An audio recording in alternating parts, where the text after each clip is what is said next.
we're here with Andrea Lee. She's a flyweight with Invicta. She has an upcoming fight with Rachel Ostovic. September 12th, correct?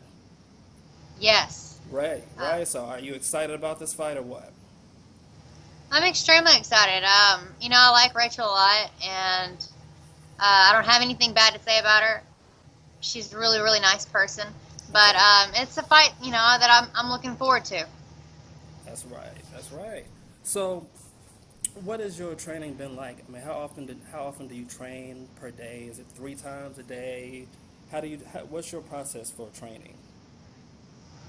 Well, we train 6 days a week, and I only get one day off. Um, Unfortunately, though, I went like 14 days straight this past 2 weeks, and I didn't get a day off because we had a Amanda Bobby Cooper and her team from SFS, and then we also had Jin Yu Frey come down from Dallas, and they came to work with me. So it's just been nonstop since they've been here, since they gotten here.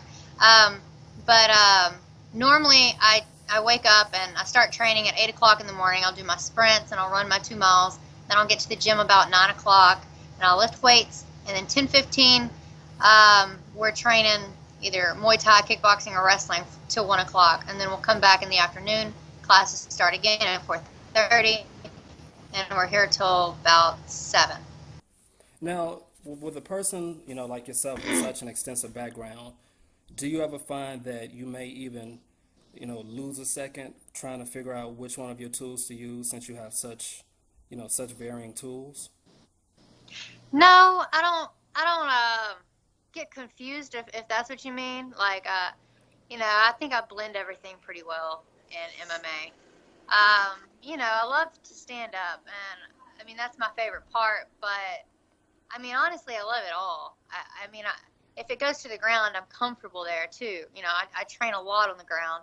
Okay. So I don't really get confused in the middle of the fight trying to decide what it is that I need to do.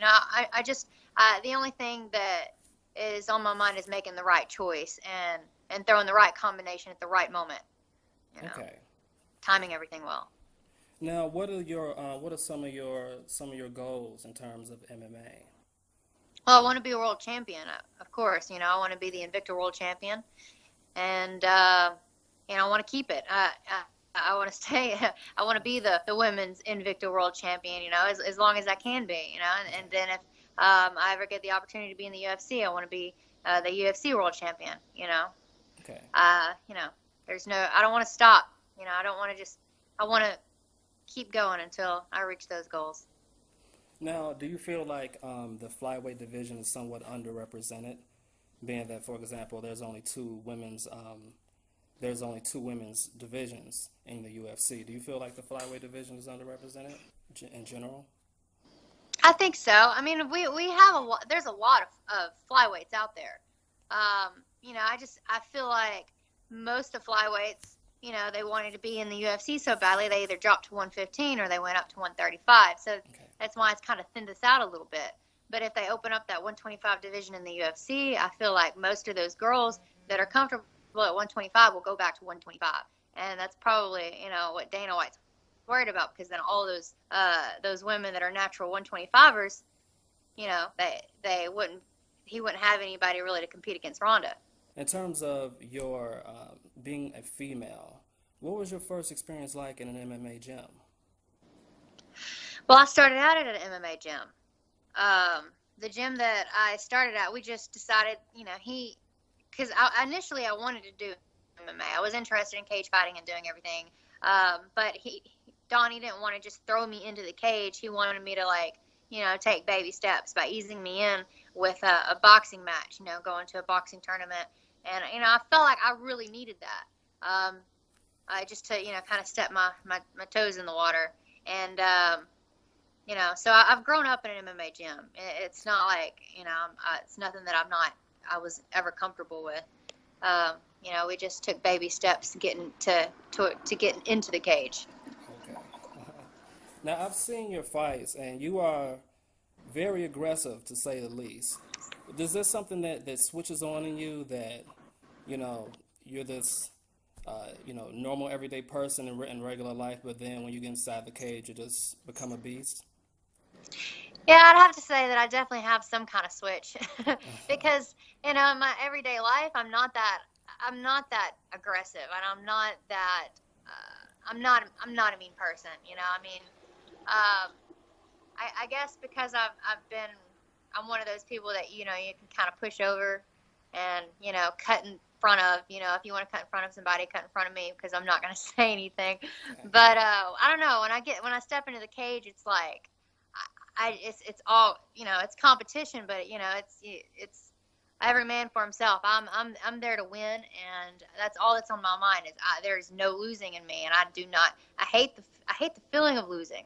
And so I want to go in there and give it my all. Plus, I mean, I like to put on a good show for everybody. I don't want to go in there and make it a boring fight. Everybody wants to see a knockout, and that's what I try to give them. Okay. Let me ask you one last question.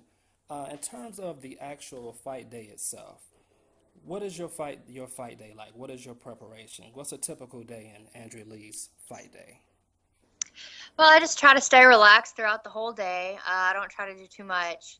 I just sit around in my hotel room until it's time to go, and I don't really I don't like too much interaction with people. I mean, I'm not a recluse or anything. I mean, I can socialize the day of my fight. It's just I would rather just sit back and relax because and think about my game plan and clear my mind.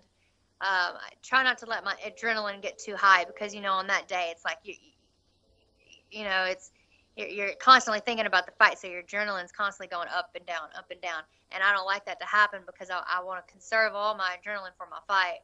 Um, so I just try to stay relaxed. I'll even try to sleep. Sounds like a good plan. Well, we certainly and definitely thank you so much for granting us this interview. It was a pleasure. We'll definitely be viewing you, watching you go out there and kick some butt on September 12th. Yes, sir. Thank you for letting me be on this interview today. Appreciate it.